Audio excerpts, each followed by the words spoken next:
बार की बात है। एक जंगल में एक लोमड़ी रहती थी। लोमड़ी बहुत चालाक और स्वार्थी थी।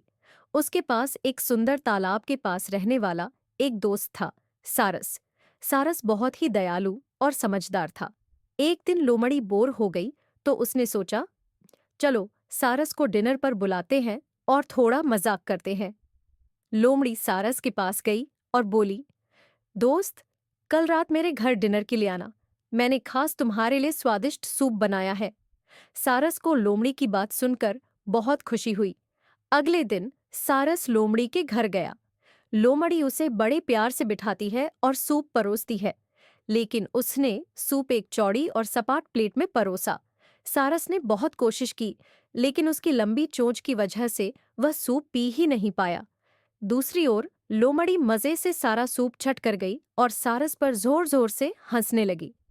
क्या हुआ दोस्त, खाना अच्छा नहीं लगा? लोमड़ी ने हंसते हुए ताना मारा।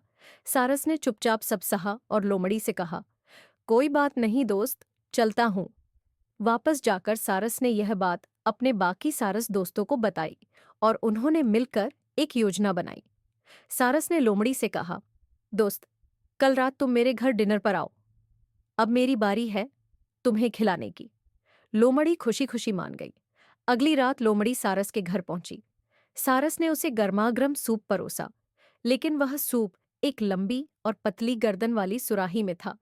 लोमड़ी ने बहुत कोशिश की, लेकिन उसकी चौड़ी जीभ सुराही के अंदर जा ही नहीं पाई।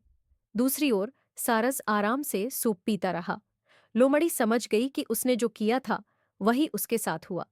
उसने सारस से माफी मांगी और वादा किया कि वह आगे से किसी का मजाक नहीं उड़ाएगी। तो दोस्तों, इस कहानी से हमें यह सीखने को मिलता है कि हमें दूसरों के साथ वैसा ही व्यवहार करना चाहिए जैसा हम अपने लिए चाहते हैं। जब हम किसी को अपने घर बुलाते हैं तो वे हमारे मेहमान होते हैं और मेहमान भगवान के समान माने जाते हैं।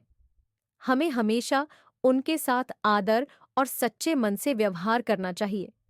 उम्मीद है कि आपको यह कहानी पसंद आई होगी। अगर हाँ, तो लाइक और सब्सक्राइब करना मत भूलना।